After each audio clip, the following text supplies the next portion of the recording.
Hello, my friends, and welcome to day 2 of the 2013 citizen hearing on UAP. So, how are you feeling after the first day? This is the 5th video. It's actually, it will be saying it's the 6th session, but it's the 5th video.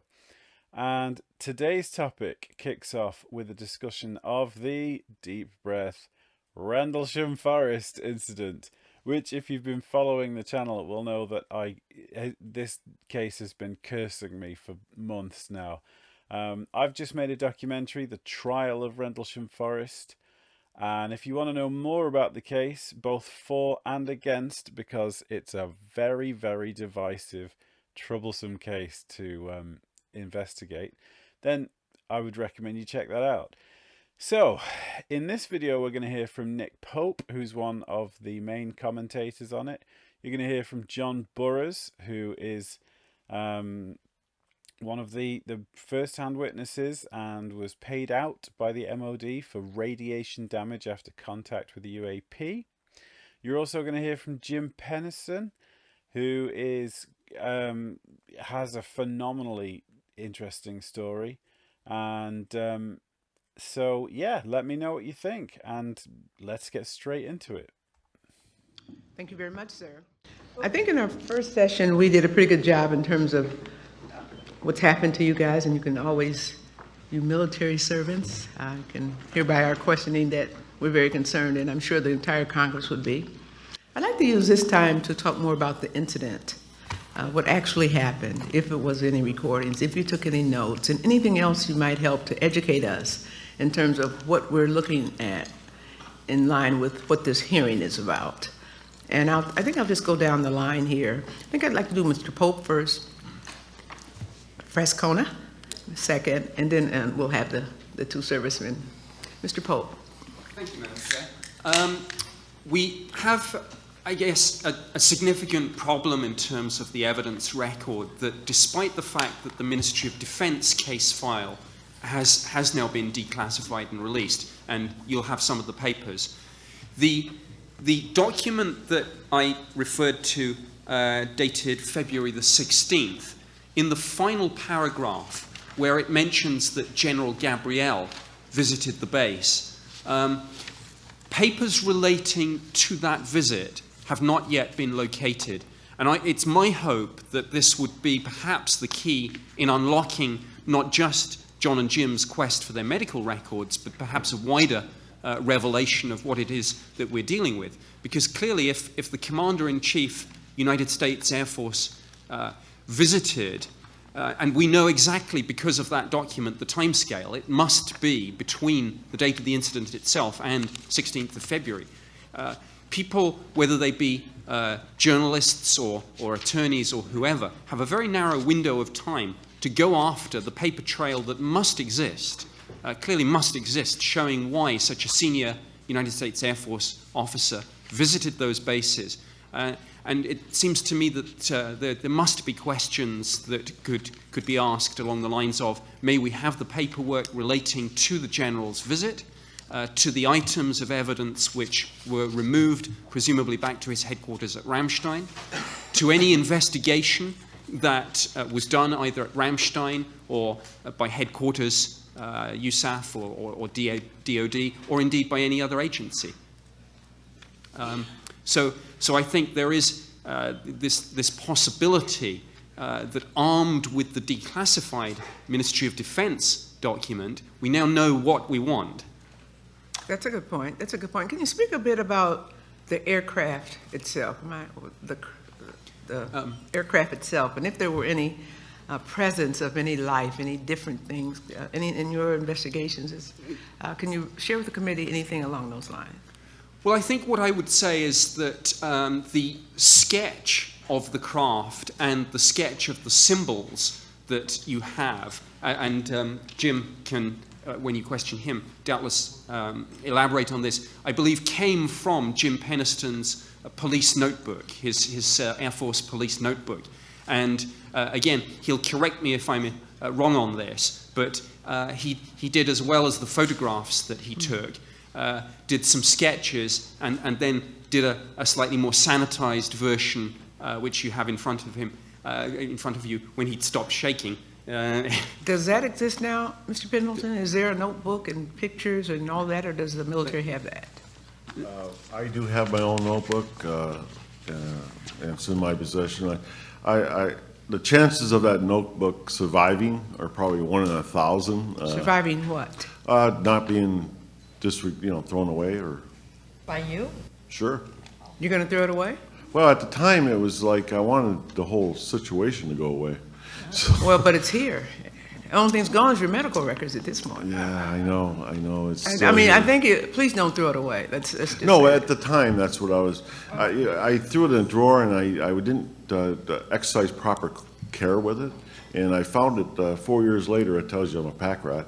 4 years later, after we PCS came back to the States, and then I said, well, I better keep that. I think you better hold on to that. It's just for posterity, as well as it's part of your life and a lot of history that's unfolding. So it would behoove you to hold on to it. Probably put it in a safety deposit box and that kind of holding on. I don't mean just in a dresser drawer. I'm No, serious. it's no longer in a dresser drawer. Yeah. It's, I don't. No, I think you preserve it because it's historical, and you may be rewarded more than you think. Well, one day. we've had testing done on it and all that stuff for the Okay. people wanted it dated, I guess. And but those everybody carried notebooks back then. Everybody didn't have your experience. So. Well, what we did it for is to record for reports. Yes. And I'm trying to keep everything rational and procedural like I was used to. So how am I going to explain all this? I'm writing this down. Exactly, and that's Right? required, actually, as you were in charge that night, that you would take as much documentation as you could, so that you can prepare an adequate report. That's how that works, I'm sure. Okay. Mr. Pope, are you done? Yes, thank Okay. you, Madam Chair. Attorney, counselor, anything you want to add? Madam Chair, thank you. I have to say that as far as the importance of the evidence, or what I can say about that is this. The first many years of my legal career was spent as a public defender, and as such, I went to court every day as the underdog, pretty much, and oftentimes didn't have any real evidence in my favor other than human testimony, witness testimony. And I gained a respect for, much like I'm sure each of you have through hearings such as this today, that the testimony that you hear from your fellow man or woman can be just as good, if not better, than documentary evidence much of the time. In this particular case, I have had the privilege of being privy to some conversations that John and Jim have had with some of the folks rather we've spoken about today, some of those rather high-ranking people. And nobody's telling or describing the sight of the smoking gun to this, but just by what they say and how they react to certain questions and what they might add to an answer at the very end that they give it some thought, tends to point in a certain direction. All the arrows point in one direction.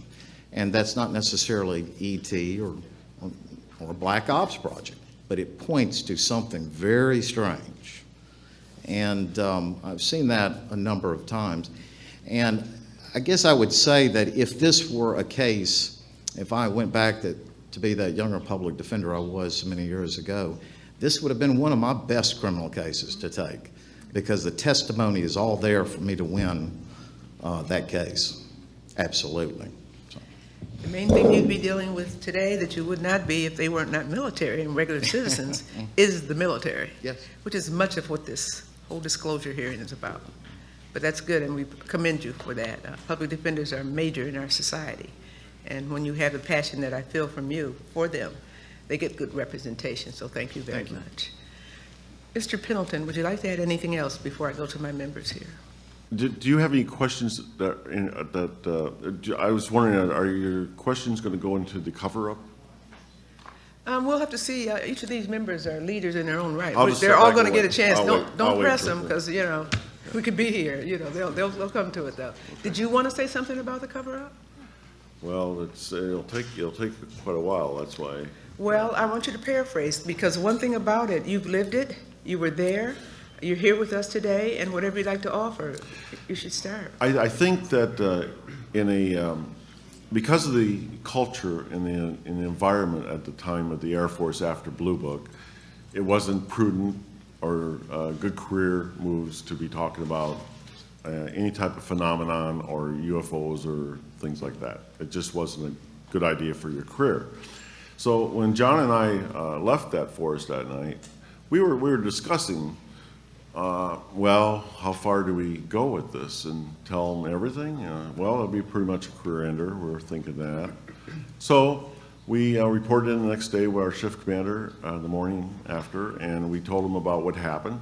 And he questioned us on it, and we were somewhat sanitized. I mean, instead of being up next to a craft, I was at a distance. You know, it was metallic, you know, those kind of things. And he says, this is just not a good idea to report this. He says, I think we should let it go, you know, just let it go away. So when I was taken down to OSI, I called down to OSI to make my report. I went in there, and the thoughts of preserving my career they went away, because I was scared to death of OSI. They were just threatening me down there. They said, you know, in the way they do is good cop, bad cop, that kind of thing. And I'm down there, and they says, if you write everything that happened, don't leave anything out, this goes away. Okay, that's exactly what I want to have happen. I want this to go away. And so I did. I wrote out 4 long pages of documents, my statement on legal paper. They came back in about 20, 25 minutes, and they have a typed half-page document that is out now on the internet, and they say it's my History statement. Channel. The History Channel. Yes, they're out all over. It's not my statement. In there it says that I got within 50 feet. It says it's a metallic object, and it's very, very, very general. And the agent says, and I'm not sure if these are OSI agents, but I was in the OSI building. Let me clarify that too. I knew all the agents, but I didn't know these people.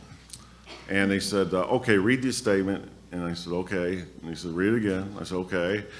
And they said, we want you to memorize it. Read it again. I said, okay.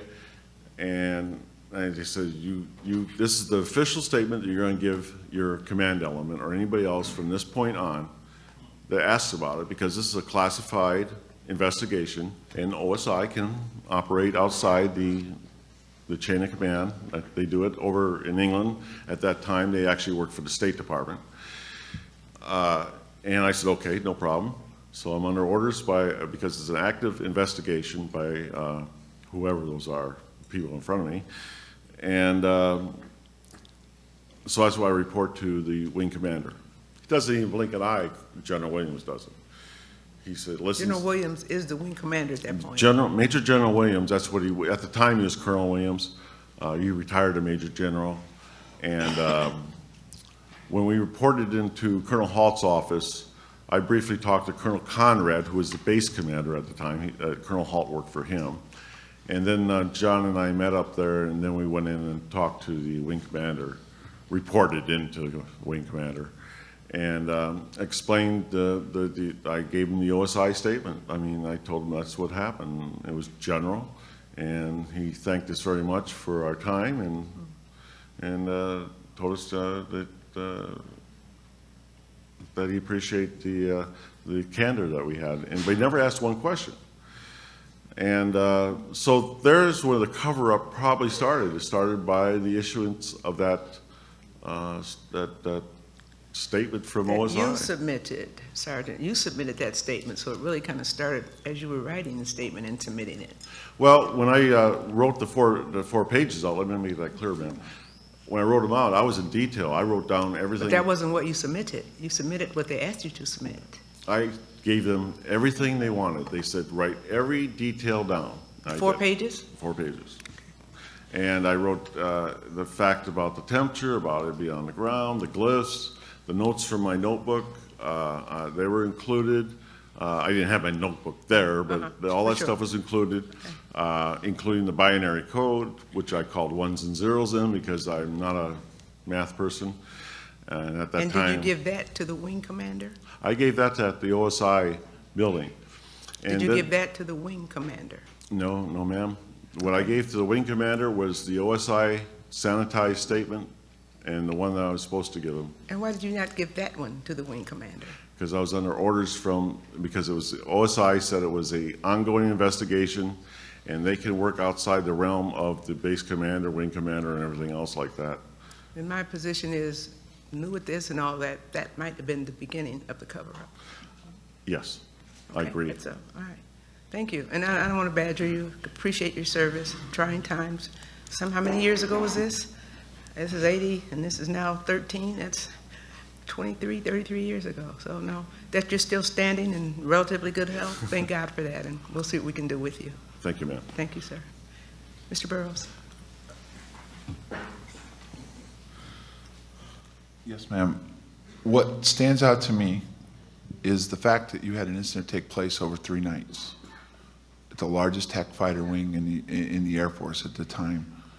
You had over 3 flights involved and probably well over 150 personnel that were aware of something going on, whether they were listening to it on the radio, whether they were observing something from their location, or were actually up close and personal with whatever was out there.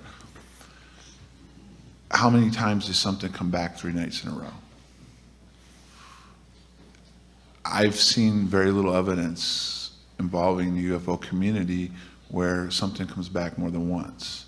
We had the distinct pleasure of having something visit us 3 times. As you said, a cover-up began immediately. It drew the attention of somebody because the C-5 came in on Sunday night. What was reported was a team from Langley Air Force Base that had their own helicopters, their own vehicles, and their own security. They cordoned the force off.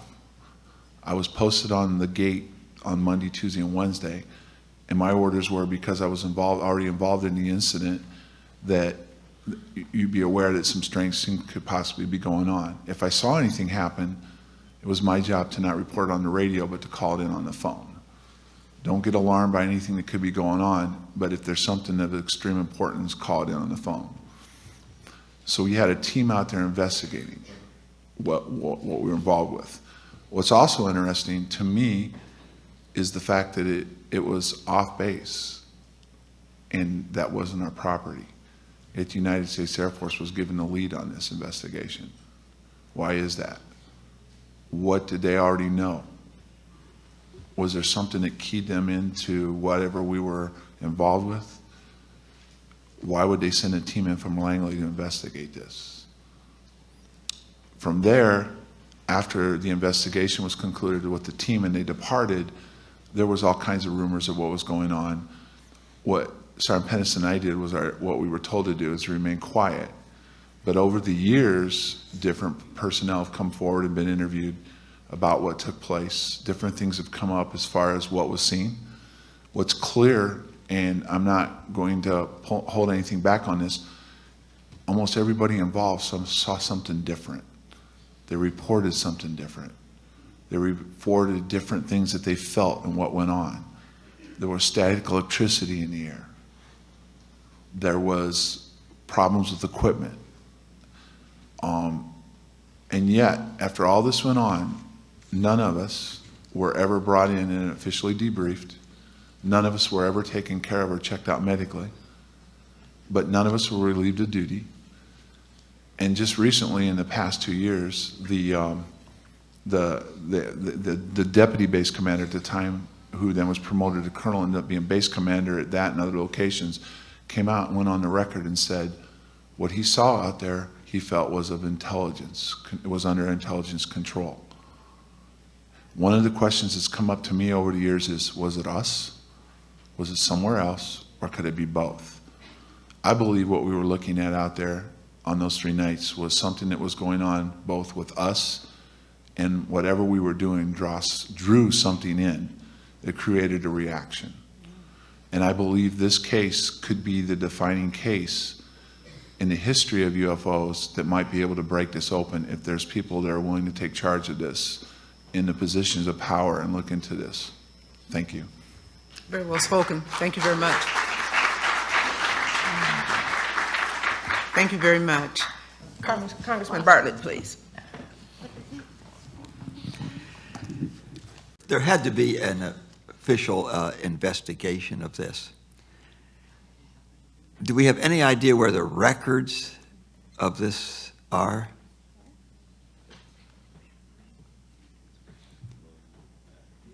My best assessment, sir, is that the start point was General Gabriel, Commander-in-Chief, United States Air Force in Europe. But whether his staff, after his visit, conducted the investigation, or whether his staff then handed off the investigation to somebody else, I don't know that, sir. But at least having the start point, it should enable Freedom of Information Act requests to say, if you don't have those records, who does? Is it my understanding that when he left, he took with him some of the documentation? Yes, sir. It was the custom and practice of the Deputy Base Commander, Charles Holt, to take with him a handheld cassette recorder on which he documented his thoughts and observations. And it's that tape recording, which is now in the public domain, that is referred to in the document has been taken back to Ramstein. What the document does not say and itemize is what else he took back. But we know, for example, from testimony of others involved, that there were things such as soil samples that went somewhere, samples, I believe, from the damaged trees that were facing this craft, and indeed whatever documentation the general may have taken with him. You were there when the craft took off, sergeants? Yes, sir. Yes, sir. There was no sound, or was there sound? When the craft generated, it did generate more lighting, and that concerned me. I thought I wasn't sure it was going to explode, or I wasn't really sure about that. So I did take a somewhat a defensive position on that. It rose off the ground. With that, it went up to tree level and momentarily hovered, and then took off in the blink of an eye. The things that it didn't do was stuff that it should have done. At least that's what I was hoping at the time. I was hoping for air displacement. All aircraft do that from the engines. I was hoping for aircraft sound. All aircraft do that. I was hoping for those type of things that would occur. One of the things that stopped was, after it reached a certain point, was the static, the feeling of on your clothing and that did stop. It did it with silence. I also made an observation that I figured it was intelligence. I mean, I'm not saying it's manned. It was too small for that. What I'm saying that when a craft will momentarily hover, or an object, and if it turns to the right, that tells me it's intelligent control on it of some kind. A drone doesn't just sit there and go, why bother? It would take off and then go make the flight plan or whatever it wanted to do. So that was odd. And to this day, I have not seen any technology that would even come close to replicating the technology that I observed that night. A matter of fact, if the United States had that kind of technology, you could probably cut your defense budget in half and not have to worry about a thing. I mean, that would be the key of Pax Americana, or whatever, you know, peace under American control. But yeah, that's. Are we going to get back to the cover-up part of it, or I really have some issues with the cover-up. You know, this is your time, Sergeant. We're here we invited you to come to testify, and the members are trying to gain information. I'm going to let him finish, and then I'm going to get back to you, okay? Okay. Relative to the cover-up, it obviously started pretty quickly because you were told to sign an abbreviated, sanitized statement that put you far enough away from the craft that it could be interpreted as hallucination or reflections or something like that.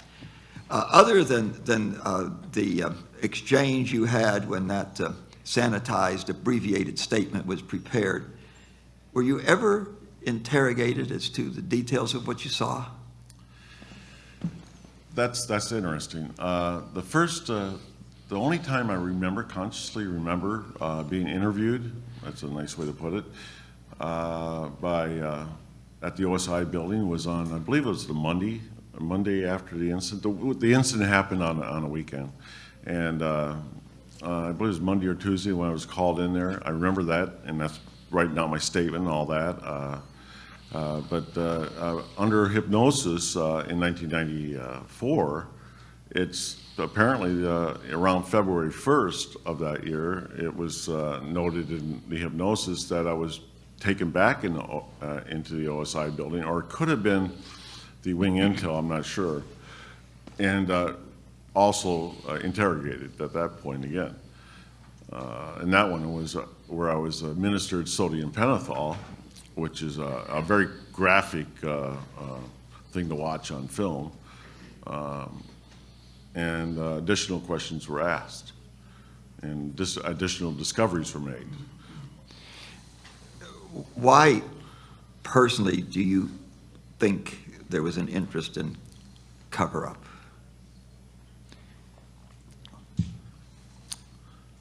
Well, there's, I think, John alluded to it a little bit earlier.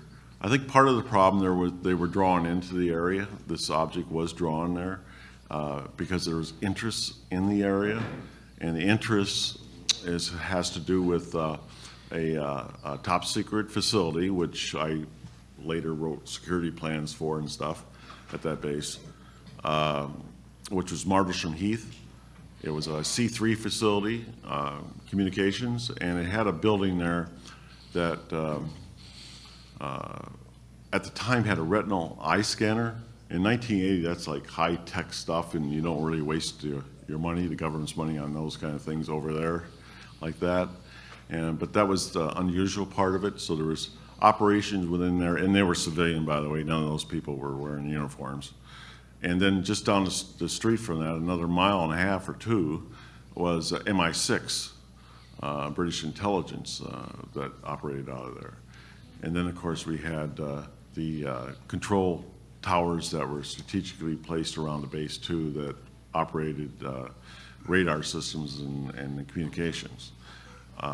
It's also a part, and I think John should talk a little bit about, if you don't mind talking a little bit about Cobra Mist. You want to talk about that? Okay. Yeah. Okay, this is documented. It's on the internet. Before our incident, there was a project called Cobra Mist. I don't know if any of you are aware of it, but it was over the horizon radar. The Russians had their project called Woodpecker, and there was activity going on between both sides trying to counteract this particular technology. What's interesting is, and it's posted right in the why it was shut down, was when they posted Cobra Mist on the coast. And by the way, the NSA had a facility there with Cobra Mist. Was the fact that it didn't work properly. They brought in the Stanford Research Institute to find out why it didn't work properly. Okay, what they determined was that there was something coming from inside the country that was keeping it from working properly. They had spent a lot of money on this project, and they just shut it down almost immediately after that. But the thing was, the people that worked on Cobra Mist, civilians and military, and the Stanford Research Institute never left. They were moved on to Bentwaters, Woodbridge, and at Rendlesham Heath. So what appears to happen was whatever they were working on at the time, they came to realize something else was going on in the area. And they continued to work forward with whatever project they were working on at the time. There obviously had to be a lot of discussion about what had happened there. There are three fairly obvious possibilities. One was it was an experimental something we were doing. It was something the Soviets were doing, or it was extraterrestrial. Which of those was the general consensus? For the rest of the base? Sir? You mean for what the rest of the Well, base? yeah, there had to be a lot of discussion as to what went No. on out there. No, Things but- were shut down? The discussion was limited. Anybody that was in the know was told it was classified. You don't talk about it. Anybody that wasn't in the know talked about it. How quickly were you told that? That was the morning.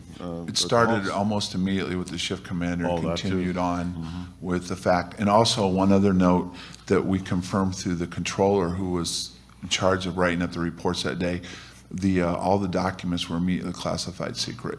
Yes. And what's interesting is CNN, Chuck DeCaro, special assignments reporter, attempted to do a report on the incident. And when he asked for the incident reports and the 1569s and the blotter entries on this, you want to know what his answer was given to him? Yeah. They disappeared. They're lost. Somebody took them. We don't know where they are. Okay. Did they give you any Give the indication gentleman why they additional were couple classifying minutes. it? Let me give you additional One last couple question. minutes. Any No, it's indication okay. why they Take were your time. classifying it? No, at the time, I mean, you got to remember 1980, we were young airmen. Today, we have a general idea why it was probably classified. Well, it's because they wanted to cover it up as a general consensus. I Now, but think at that it- time, they had to have some explanation why you classify it. No, Security? we were not in the need to know. We didn't have the Okay. clearance level Okay, or thank the authority to, ask why. We were told to shut up and color. Some of the other evidence that was taken, I would assume would be taken by General Gabriel, was in the wing command post. It's a hardened shelter on Bentwaters, our control center for up-channeling, helping hands, covered wagons. These are code words for security reports, down-channel reports, DEFCON 3s, those kind of things.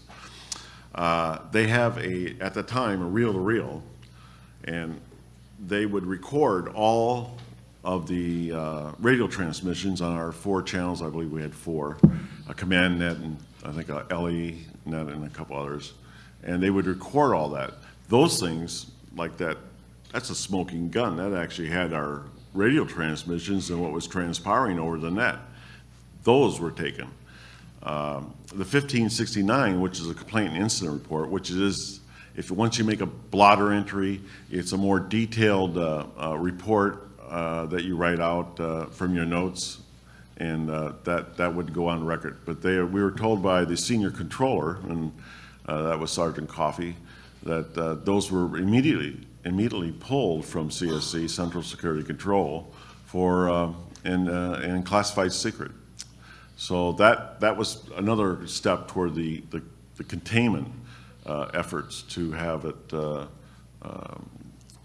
quieted down and some more misdirection. I'm still holding off on the cover-up. I really am biting at the bit on that one. You've done that pretty well, but you just mentioned another opportunity to discuss something, and I didn't write it down, so I'm kind of, what else did I said I was going to yield back to you to ask. You ask, are we going to talk about? Well, here, when we're told everything's classified, and anybody else that was involved, it's classified, don't talk about it. And that, we take that seriously, and protect our country's interest. Then they decided to make cover stories. And, the brilliance of the United States Air Force in cover stories, I love it. They said that it was alien. They said it was ET related. They said they had floating stuff and all this other stuff was said.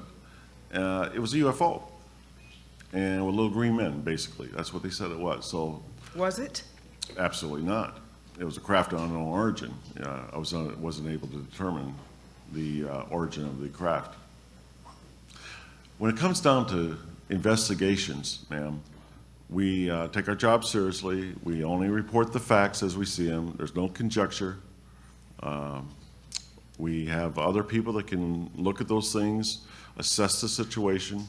My main threat, my main issue I had that night after, well, I knew it wasn't an aircraft crash. I just said that because we lost contact with a bogey about 15 minutes prior to them reporting it and getting me to the gate. So I was thinking it was more of a security situation out there. And we had around 160, I believe it was 6 squadrons of A-10 tank killers there. We had 10,000 people working on that base lived there. We had munition storage, sensitive weapon systems. We had C3 facilities. We had part of the Cobra MIST team that we can't go in those areas. And we had other mission requirements that still remain classified today. And my job was to ascertain if it was a threat to the security, the war-making capability of that base.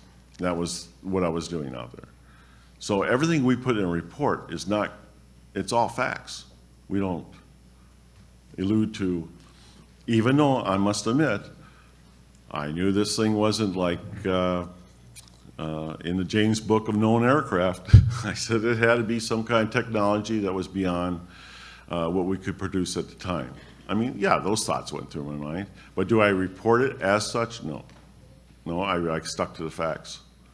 The facts that you saw something not normal in Not your normal. training and your experience, and you wrote that in a 3 or 4 page memo, what you saw and what you experienced. I wrote that in my statement, ma'am. Yes, ma'am. What you gave to the wing commander was something less than that.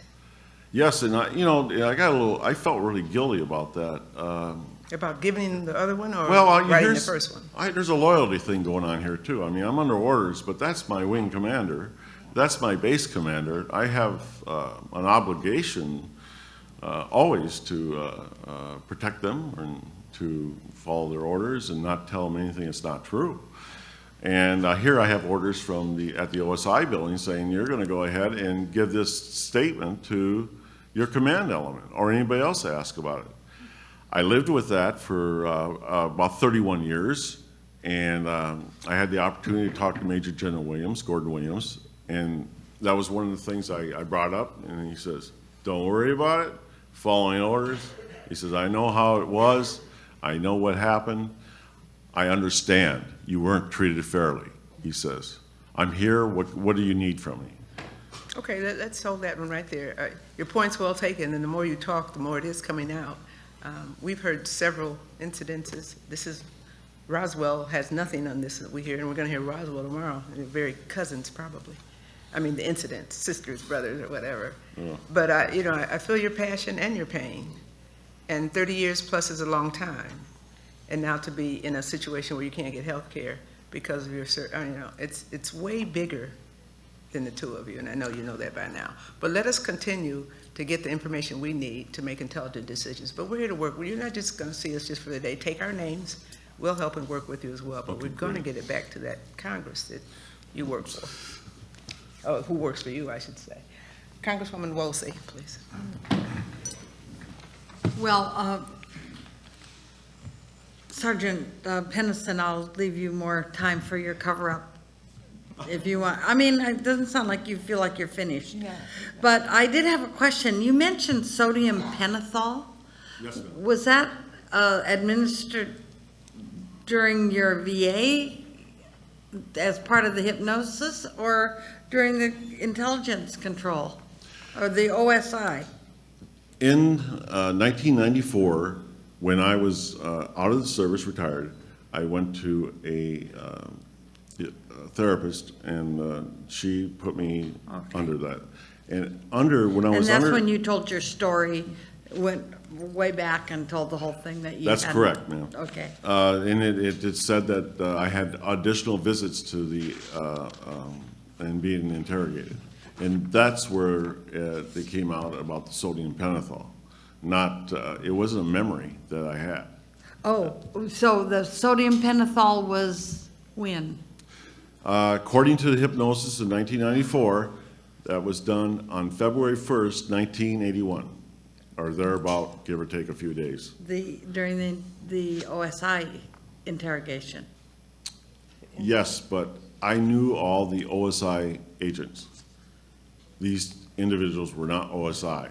They were Okay. one American, one was British. Okay, the Nothing interrogation personal.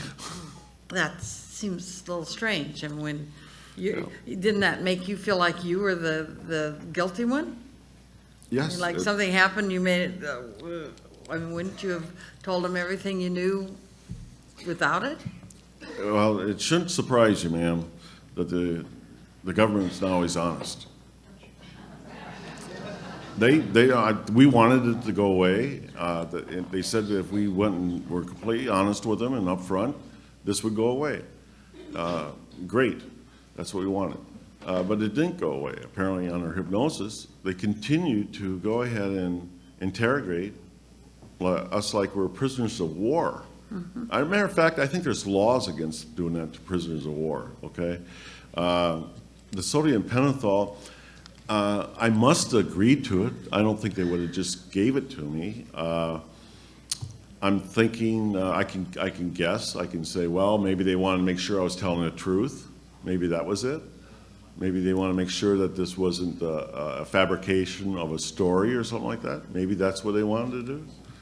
But under hypnosis, it came out to be more of they knew things, and there's things they wanted to know that didn't seem to make any difference to anything. But they had a general knowledge that this has been going on for a while, and there's been a concerted effort to deceive the people on it, the public. And do you want to offer any more on that subject of deceiving the cover-up? Well, I'm not sure I'm not sure who was actually in charge pulling the strings on this. I don't know if it was the NSA. I don't know if it was DIS, Defense Intelligence Service. They were down at Chicksans, which is 50 miles away. So I'm not exactly sure who they were. I don't even know if they were from the embassy. They could have been State Department. Who knows? But the other thing is that most of the people all PCS'd, permanent change of station, within 3 months of the incident. I'm not saying it was something that was by design. I'm saying that's what happened, though. Myself, on February 1st, I got a promotion. I became the non-commissioned officer in charge of plans and programs. We wrote top secret plans, contingency planning, those kind of things for time-phase deployment listings, stuff like that, and how we'd fight the war and different wars and different scenarios. And I wrote the base security plans, and I worked under the direct observation in some capacity of the base commander. Well, why would that happen? I didn't know nothing about plans and programs, ma'am. I was a security force member. They said, well, we'll educate you. We'll send you there for the next 6 months of classes or something. They wanted to watch me. So I stayed there with Colonel Halt until 1984. And of course, I hear scuttlebutt. I hear people talking about the UFO incident and that. But there are people that weren't in the know. They were just, they were just listening to the false information that was put out. Huh. So, do you have anything to add? Yeah, it does. Yeah, I'd like to add a couple things of note that stands out to me. Number one, the State Department admits that there was something went on, and by doing that, there was an international incident involved, because why else would the Department of State be briefed?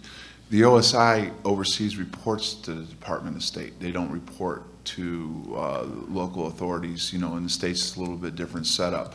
So immediately the Department of State was briefed on this. Why would they be briefed on this if nothing of significance took place? From that point, I've had the privilege of sitting down face to face with General Williams, Colonel Conrad, and Colonel Halt.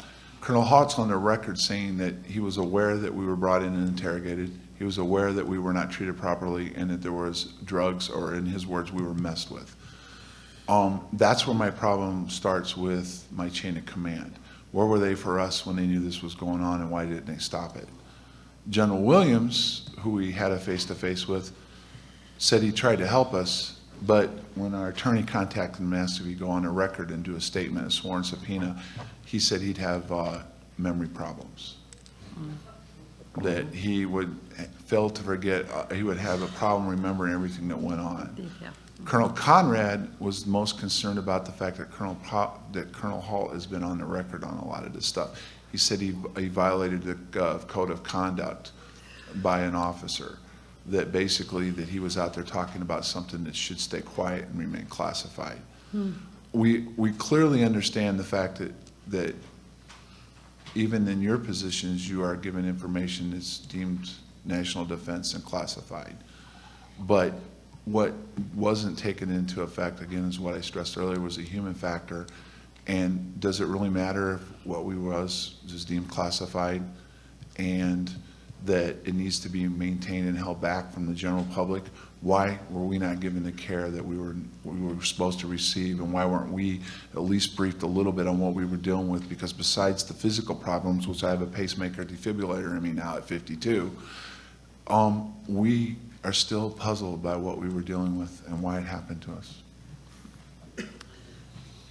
I'll yield back. I'm sure I've used all my time. Thank you, gentlemen. Senator Gravel? To your knowledge, were there any nuclear storage facilities within the area? I can neither confirm or nor deny that, sir. Well, what do you mean you can't confirm that? Forget the classification stuff. This is quite a number of years. And just so you're comfortable, I was in CIC in the Army, which is the equivalent of your OSI, and we interface with them greatly. So my question again is, did you have knowledge that there was any storage area, and maybe Mr. Pope can elaborate upon it, that there may have been a conflict? He's not going to get any answers on me, so you better... Yeah, go ahead, Nick. You can explain. Yeah, the Nick, position. you step forward. You're a foreigner. We're not going to do anything to you. Was there an issue over nuclear storage and what was being stored? Was it? Well, sir, I checked the position with the Ministry of Defence press office because this is a question that comes up from time to time. And I was told that if that question is asked, even about a historical incident, the British government's line on that is still neither confirm nor deny the presence of nuclear weapons. However, sir... Please, let's put the crap aside now. Let's talk mano a mano. While I can't answer that question, I would refer you to, again, what Lord Hill Norton, as the former Chief of the Defence Staff, which is the UK equivalent of the Chairman of the Joint Chiefs. Basically, he said, look, this was a nuclear base. So that's what the Chief of the Defence Staff said, and the Chairman of the Military Committee. Yeah, and do you realize that all of that hoopla was over the fact that they didn't want the British people to know that we were storing nukes over there and that they would be reacting to it? That's what this is all about.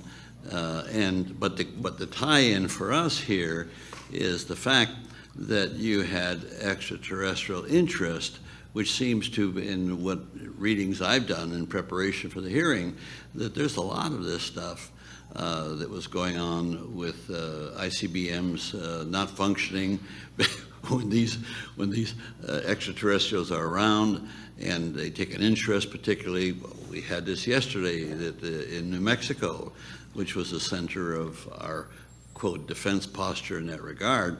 That seems to be why they had an interest in it. And so, this is not rocket science, and this is not terribly secret. The public knows about this.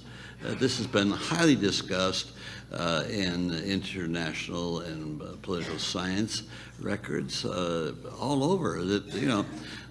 We were here. We still had this problem in Okinawa. We still had this problem why we took nukes out of South Korea. Because that's what triggered the North Koreans to start going nuke, was because we had nukes in the peninsula. So and of course we still have nukes in Europe. So we can all bury our heads in the sand and say, oh, this is big secret. It's not a big secret. We know it. What's the secret is the treatment of people like yourself who are just doing your job at a level. And then everybody in the chain of command are just lying through their teeth, and with, they think, good reasons. Does this increase the defense of our country? I don't know, But here, you answered my question. so that you didn't have to say it. Somebody else said it of record that they were nukes. But we, I don't know about the others, but I certainly knew about it, and I've been out of office for 40 years. Now, let me reiterate. Is there anything you want to fess up that you'll feel comfortable with and sleep better tonight if you tell us? Because there's no danger to you. Trust me, there is no danger to you in this regard. You're out of the service. I don't know what you signed when you're there, but you have a moral responsibility, like anybody else, to tell the truth or share your knowledge with us, because that's what we're all trying to get to, is a level of knowledge to the public so that there'll be a reaction. Let me just intervene right here, Senator. Contrary to some of the things that you said, and we do want the truth as much as we can get it, but what we don't want is jeopardize anybody's safety or anything else, benefits included. So I think we're going to leave that chain of thought right there and let it just lay, because what I don't want to see, and as members of Congress, we have a classification, but there are 2 or 3 levels over us that we don't have. So you need to know that as well. There's different levels of, and I don't, whatever you said 35 years ago, and that oath you took and signed that paper and gave them this instead of that, I think we've heard that. We've worked that enough today. But I want you to continue, but just go somewhere else. But let me dispute that a little bit, Congressman. Okay. First off, as far as I'm concerned, the members of Congress have the highest degree of classification of what's secret. Now, I'm not talking about order of battle, where troops are put at risk because somebody blabs about something. But when I'm talking about, here, I'll give you an example. I had Edward Teller, I was a senator for 30 days. Edward Teller is sitting in my office, and I barely passed Physics 101. And here's this awesome person, Edward Teller, trying to persuade me on an ABM system. And all I could think of was, when I'm listening to him talk, was that he probably knows more than I will ever know, or he's forgotten more than I will ever know on physics and the bomb and the nuclear stuff. But I'll tell you, I'm equal to him or to superior to him in the determination of whether we will use the bomb, period. And that goes for the members of Congress. And so when we talk about that we're bound by secrecy, let me tell you again, there's a Supreme Court decision, 1972, that any member of Congress can release any information on any subject of any classification level. I don't care if it's cosmic and cannot be questioned in any other location. That is the law of the land based on the Constitution and a Supreme Court backup decision on it. So we may have our differences in that regard, but I'll be happy to terminate it on that. But let me again, if you want to share something that you're feeling uncomfortable about the secrecy, the cover-up, please feel free to do so. But if you don't feel comfortable about doing that, fine, I understand. All I can say, sir, is I believe we're going to continue with our quest. We believe we will expose more things as we go along, things that we can verify as factual. And we promise you anything that we come up with will be made available to you to help us. Great. Okay. Thank you very much. And thank you. Thank you, Senator. You're very welcome. Councilman Cook has just asked for a brief moment. Let me give him a minute, please. I would just like 30 seconds. I appreciate the chair's indulgence to one of the senators I respect more than any. I was a fan of him when I was in college. It was Senator Gravel here. He's a wonderful man. But I would take on what he said. I think there is some danger to you in going beyond what might be protected from a member, from our standpoint as former members of Congress, or even as members of Congress. You may not have those same protections. So I advise you to listen to Mr. Frascogna on these kinds of questions, rather than any one of us who are not experts on this. But you don't, you guys still have oaths of office. We understand that. And oaths of... Points well taken. Well taken. Thank you very much. Congresswoman. Yes, thank you, Madam Chair. Very quickly, how many people, when I first heard you speak about this object that lit up the sky and that you observed and touched, how many people knew about that? Was that reported in the press? I mean, you're near a base. Was there a lot of members that, at your base, that knew about this? There was quite a few people at the base that knew about it, the people that had the need to know. There's other people that seen stuff in the sky. Right. I mean, there had And- to be somebody. but If it there's- came from the sky, somebody had to see it. There's a civilian, and he's been on record. His name is Jerry Harris. Okay. He lived just off base, and of course, I got to talk to him a number of years later, and he says, "Well, I noticed stuff was going on." He says, "I seen this light over the canopy of light over the forest." He says, "Then I seen all this activity." And I think they were talking about the third night with John. I'm not sure. And he says, he said it was all unusual stuff, he says. And so there was concern. And then he also worked, I guess he had a car shop. He worked on automotive stuff. And people from the base used that. And of course, the scuttlebutt, which was running amok about some kind of UFO, and that was actually the cover story, Right. has been seen, and they just started to put more of those stories out, and I think that's what deflated the situation with the civilian population, because we were close with our British neighbors there. I mean, that they would not, they heard things like we visited pubs, we went to local economy, we did all that stuff. So there was chatter going on, I'm sure, and unfortunately, what the chatter they were hearing was not true. It was a cover. And one of the interesting part about it, and is it came out in Sky, whatever book that was, Sky something. Sky Crash? Yeah. There was 3 British investigators that was investigating it initially in '83. And one of the things they talk about, and first of all, is what happened, and it's the cover story. They don't even know they're talking about the cover story. It's hilarious. But it was good containment. I mean, it was working well. Then in '83, the News of the World, I had a disgruntled airman apparently talk to them, and they put that story out. And that was the cover story. I mean, it wasn't the right story, so it worked. It worked well. And then the other thing is, I got asked downtown about, hey, tell us about that situation out the base. What situation out the base? And I'm really good at evasive stuff. I said, what, the POL trucks or what? Or the plane that came in, or what are you talking about? No, about your wing commander talking to the UFO people. That's the stuff they would say. I mean, it's all cover. So we had that kind of chatter, and after a while, it's just it's a laughable situation for people. But were you the only 2 that actually saw it and touched it? No, ma'am. That was we had the full security flight working that night, and we had the full law enforcement. And the difference between security and law enforcement: security protects the priority A, B, and C resources of the base, the operational war-making stuff. Law enforcement, well, they're like the police for the base. They do domestics and things like that.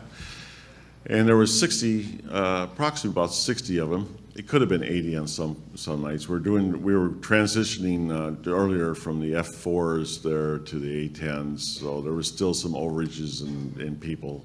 So. But totally on both the 2 nights, I would say it's more like 160 people, trained observers, security force members. They didn't all keep quiet about this, surely.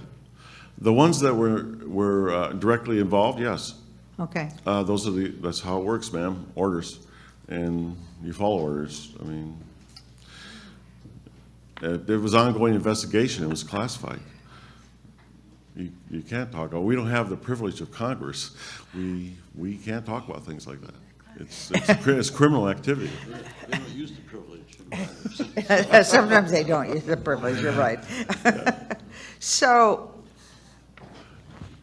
how many other people, are there any other people in your situation that were there? I mean, that may have touched it or there are, not touching it. Like I said, I got the distinct. Or being close by, or? Close by, I mean, you're talking within 100 to 200 feet. That was the East Gate area. We had a restricted area that was down there that housed A-10s.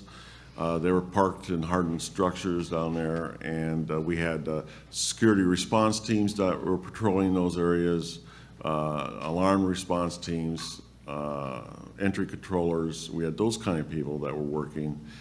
And what happened is the control center put a order across the net saying everybody just stop transmissions and let us talk and do what we were doing out there. That was a security situation. And everybody got to listen. Everybody, unfortunately, probably watched. I mean, they should be doing their job. At that time, you should heighten your security a little bit more. You know, if there's something going on off the base, Right. don't, you know, start collecting an area. Those are some mistakes that were probably made, some vulnerabilities that we did that probably shouldn't be known either, but they happened, and it was 30-some years ago. It doesn't matter now. Yeah, there's probably some things that were not correctly done, but it was out of curiosity. People were Right. doing that. I mean, why wouldn't you be curious about what had happened? So, is there anybody else that's in the same situation you are? Why would any of these people that sort of knew about it because they were close by, would they cover up? Would they be part of the cover-up? What about Adrian? Can I answer? Yeah, go ahead. Okay, Matt, what's interesting is the fact that of the 3 nights, only 5 statements have surfaced from what went on. The first night, there were 3 of us that went out there. The second night, you had the shift commander and the on-duty flight chief. On the third night, Colonel Hall took a team out there, and there was also other personnel in the woods. And different people saw different things. So that's one of the reasons why we come forward, besides our health issues, is I feel it's necessary that anyone that was even out in that area should have the opportunity to be checked out medically. Right. And be told what they were exposed to, especially something that's over 30 years old. That's one of the questions he asked me first up. He goes, what the heck was going on out there that would draw this much attention from the agencies involved to this day? What would still be classified? And if it is, what did we have or what were we dealing with that would still remain silent today? Almost every weapon we've ever developed back in that time frame has been exposed that we're aware of. And yet today, this is still classified and we can't even receive medical treatment for it. Should we tell them about what happened? Oh, yes. Yeah, tell 'em. One other thing that happened, that when we sent our FOIA request, OSI blew their time limit. And after we made certain announcements, they blew it by a year. But our attorney can go into detail the contact we had, and a make-up form they asked us to sign, implying that we could be perjuring ourselves. So they're trying to throw intimidation 32 years later. They're trying to Are intimidate kidding me? you. I mean, you think yes. I can see that you've been intimidated. Yeah, we're intimidated. We're not intimidated. We laughed about it. We went, is that the best they got? Is that the best they can do after 32 years? Is try the intimidation? It had a made-up form, ma'am. I mean, come on, you think we're idiots? You know, that was a made-up form. And then you had contact too, also our attorney, and which shook him up a little bit, I think, because he wasn't. Were you okay with that? I've had the NSA call me on my cell phone just to see how I was doing. And now, remember I used the word weird earlier. And Yes. this is another example of, you know. So, why the interest? 32 years later, if nothing happened. And why did they blow what's under the law, the FOIA requests? Yeah, they blew that. They refused to answer our second, what we submitted, which was a little different than the first time, but the excuse they used was they'd already answered the first FOIA request, so they're not going to answer the second FOIA request. What are they hiding till this day? You know, those dogs don't hunt. They don't. They're telling us stuff like they think we're airmen. I mean, like, just 2 years, 5 years in. Oh, no, we're grown men. That stuff, like, is not going to work with us. And you think we're going to, I'll make the record clear, we're not going to sit back and take anything from the United States government right now at this point. I mean, we're here to go ahead and clear this up the best we can and to get answers. This is a step in the process. And this is not over. This is not over for John and I. I mean, we're going to continue to do that. Once we achieve what we want to achieve, we're going to go off radar. You'll never hear from us again. Never hear from us again. We'll be off radar. And that's what we want to have happen. That's all we ever wanted to have happen. We wanted it to go away. You want those questions answered, which you deserve. Yes, and I think if we didn't have the Excuse me, caveats, just one moment for the record. We'll yield, Congresswoman, 2 more minutes, please. if we didn't have the caveats that were laid on our command structure at the time, and also the classified documents that and programs that were going on, which have been declassified now, we will talk about them later. I don't think that. I think here's let me go ahead and change my thought on this. If you look at take a look at the Bentwaters incident, the Rendlesham Forest incident, not as a UFO incident, but as an incident that is going to cause, apparently, the DOD and other federal agencies grief if any of that information got out. Why is there so much grief involved from? Why is there something so classified that it can't get out? Well, I think it's because, and I'm going to go ahead and say this is my thoughts on it, I think it's because of the lies that have been done for the last 85 years. I think they don't want the real truth to come out, not because the American people can't handle it, because they don't want to get caught with their pants down. That's the problem. They've been lying about UFOs. That's what's going on here. You know what, if you ask a question to the United States government, anybody, you say, well, tell me what you know about UFOs. Well, you know what, that's not the right question. What you got to do is you got to ask the right questions to whatever agency you're asking. You got to be very specific at what you're asking. You don't say, tell me about UFOs. Oh, well, UFOs don't exist. UFOs this, UFOs. They don't give you any answers. I yield a half a minute. Oh, sorry. Let me help you on that one. Sure. When the issue is brought before the White House says there's nothing out there, nothing's gone on, nothing's being covered up. So in order to back up the White House, the whole chain of command within the government continues this mockery of not telling the truth, because this is the position of the White House. If the White House came out and said, well, there is, then all bets would be off. So it starts there and it ends down at you. I think it's bigger than that, though. I think I think presidents come and go. Yeah. Okay? Yes, they do. I think you folks come and go. I don't think these secrets are general knowledge to you folks or to presidents. Okay? That's my thoughts on it. An interesting conversation I'll share with you. We were coming back from a Larry King show in 2007, and Governor Simonton was in there, and he was, I guess, friends with President Clinton, or still is, some kind of situation there with their friends.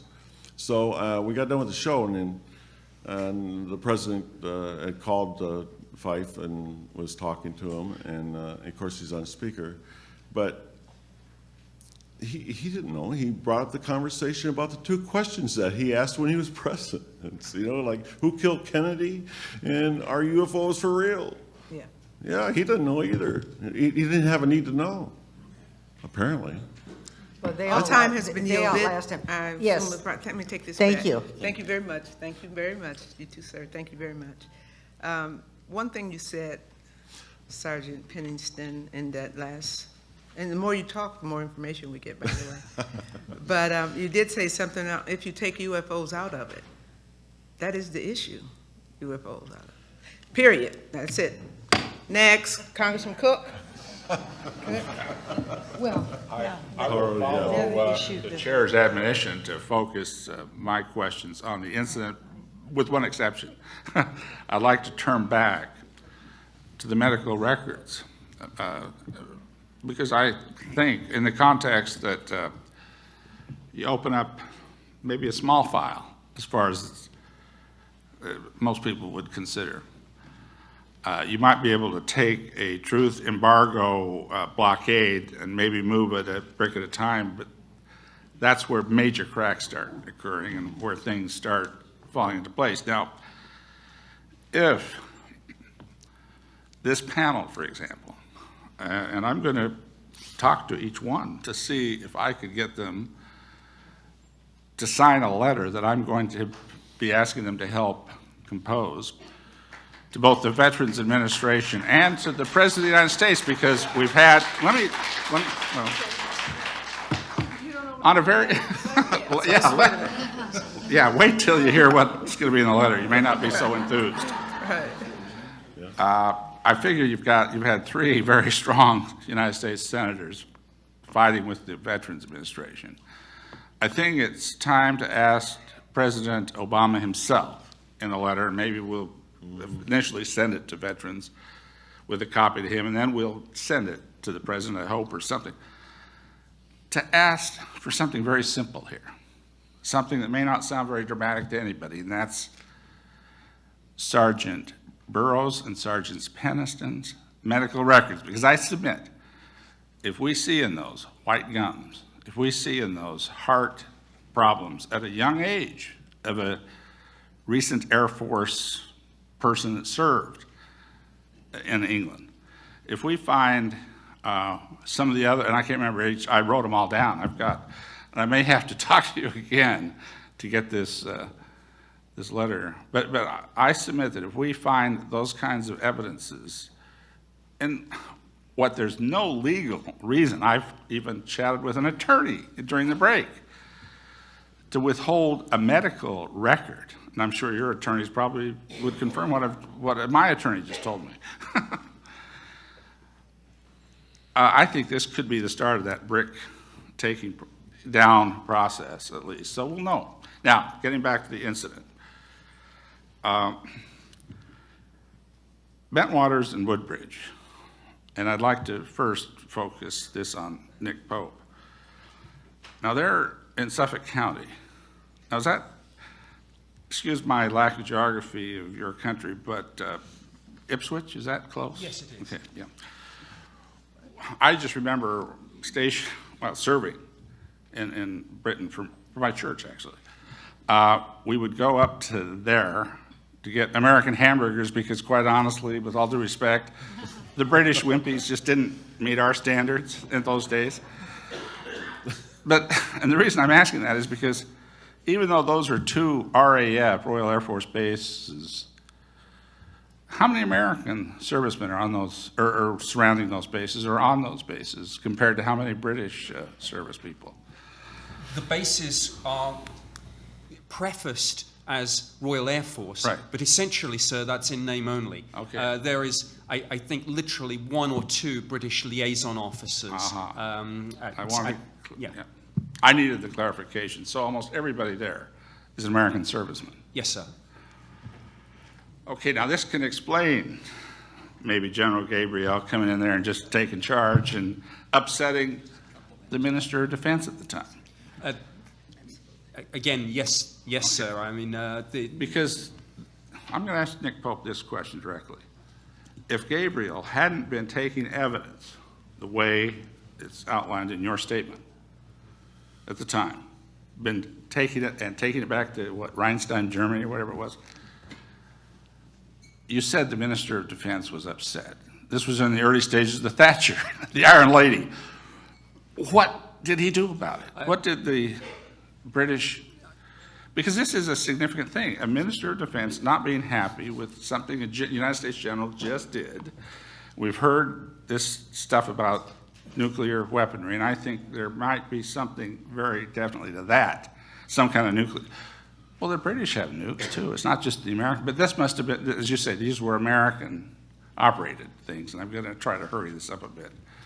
But what can you tell me about that? Because clearly there's already lots of evidence of radiation, of something strange that had to be stopped immediately and covered up immediately. Doesn't necessarily mean UFO, as Mr. Penniston has absolutely told us. but give us just a little more detail so that we can get a sense of why so quickly. And I just take a minute because I've got a lot, I still have to get into the incident itself. I've only got a few minutes left. Okay, firstly, I apologize if I have inadvertently misled anyone on this point. I meant to say that the Ministry of Defense was corporately upset about this, not the minister personally. But to just expand on that point, clearly America was always regarded by us in the Ministry of Defense as the senior partner within NATO. And there was, I think, the best way I can characterize a sort of unwritten don't criticize the Americans rule. And so while you'll see in some of those British documents a discernible frustration with the way in which the Americans took over this investigation, that was never articulated in a more fulsome manner. Okay. Anyway, there is a very strong suspicion of nuclear weaponry information exchange or something going on here, but we don't know. But the question I have for Sergeant Penniston here, these two submittals to us today, my understanding is you drew this. Yes, sir. When was this first given? When did you draw this, first of all? I believe it was the 27th, 28th, 29th of December. So right within a day or two of the first? Yes. Okay. And what about this? That was drawn last year. The one in my notebook is too, it's too squiggly. I mean, I'm writing it freehand, and I was nervous. And so I cleaned it up to show exactly what it looked like. And that's what it looked like, except. But this isn't the notebook that you did not throw away, am I right? No, this book is, I still have it. Okay. And you have to verify that. But the circular object at the bottom of it is actually on the top, on the notes I have, and that's where it was on the craft. So. Okay, that's what I wanted to ask you next, but you answered it. This was what you believe, and in the original notebook that this came from was done at the same Central Time, right? And you say time. December of 80. The notebook was written in real time, sir. Okay. At the time. Okay, so and you say this was on the craft. That's my observations and part of my report. Yes. Okay. So when did anybody that's superior to you in the Air Force or anybody in the United States government at all see these initially? When did you first submit these? The drawing, the rough drawing of the craft was done for OSI. It says right on there, OSI. Oh, okay, yeah, but I can't read it too well. That's a small print. It's 20, I can't read whether it's 29th or 21st or. You're right. But that's, okay, so it was in December. Mm-hmm. And I take it this was not submitted at that time? No. Unless you submitted the notebook. The glyphs somehow. Were not, that was strange because they, in the interview, I wrote down, I said there was glyphs. I said, you want to see what the glyphs looked like? They didn't care about it. They knew. That's what I thought. Okay. Let's see, I have another minute. Okay. Well, let me ask you then,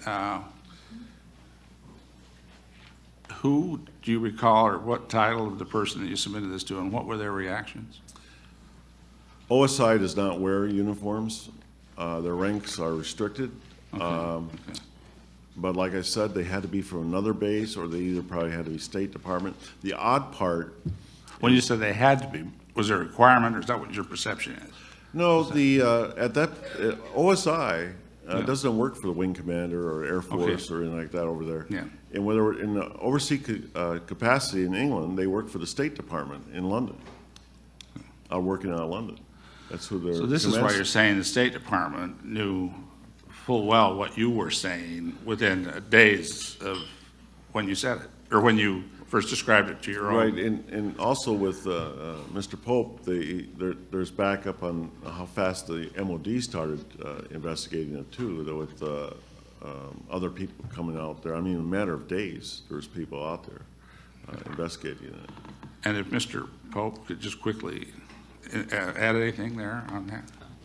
My understanding is that certain people came out to check potential nuclear, chemical, biological, or radiological hazard. One moment, please. I yield the gentleman 2 extra minutes. Oh, thank you very much. Go ahead. That was really all I wanted to say on that point, sir. Okay. My understanding, again, as I say, is that it was the potential hazard that was of interest, and really the potential NBC hazard. Okay. And Sergeant Burroughs, I wanted to ask you,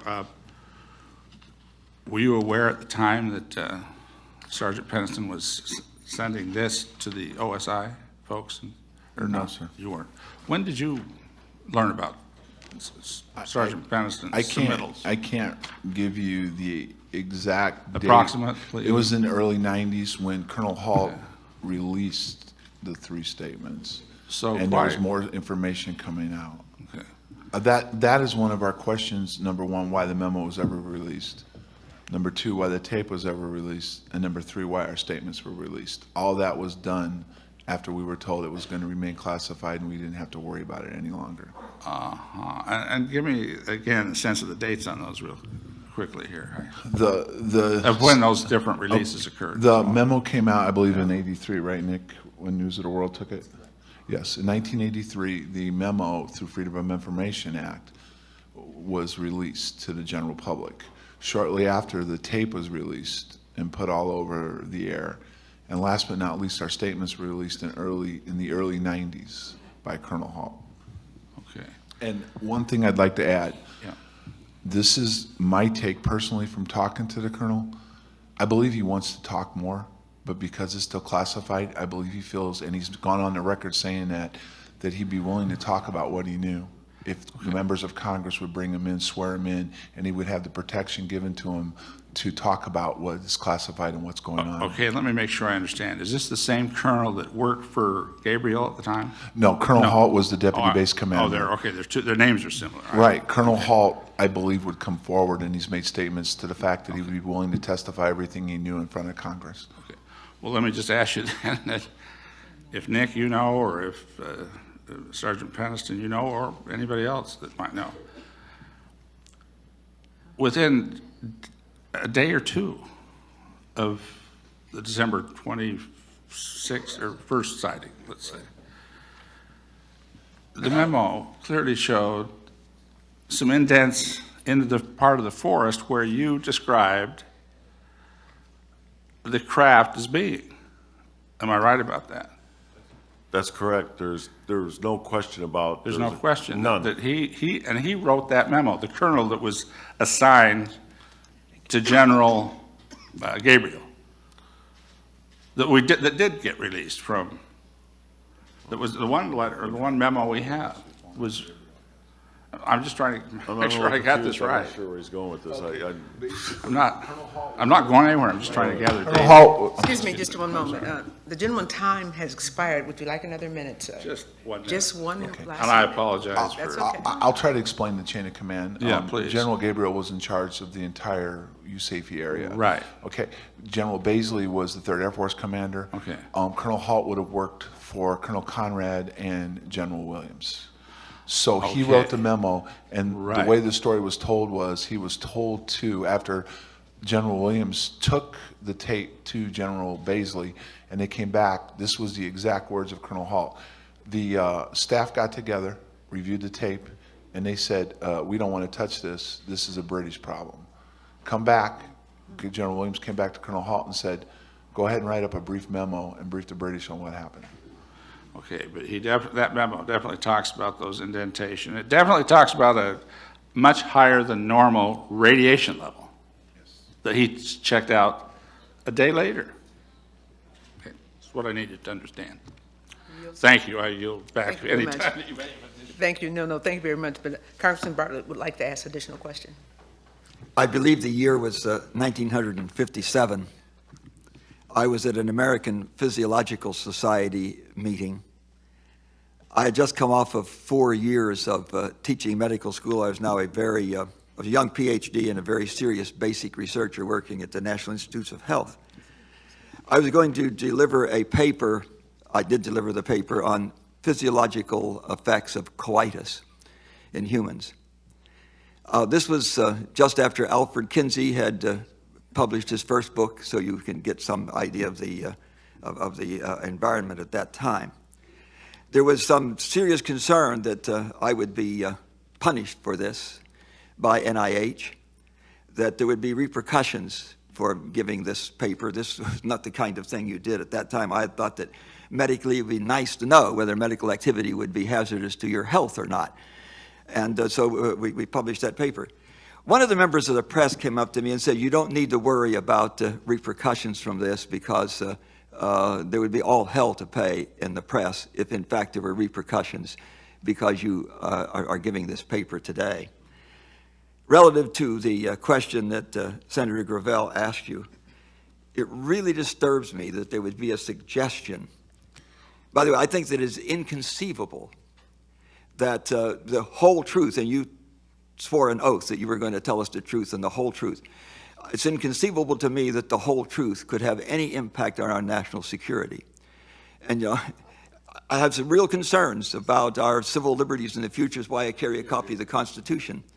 And you know, I just think, I have no idea if there's anything in your breast that you need to clear. But if there is, I just think that there are enough people watching this. There's enough press out there with all of their liabilities. I think that the press will not stand by if there are any repercussions from this. I just wanted to get this. I have a huge concern about our civil liberties and our security for the future. And you know, I just don't want to be a part of any effort to restrain your freedom to tell us anything and everything that you think might be important here. Thank you, Madam Chair. Thank you. Thank you very much. Councilwoman Wolseley? Well, I just have a very quick question, and to each of you up there.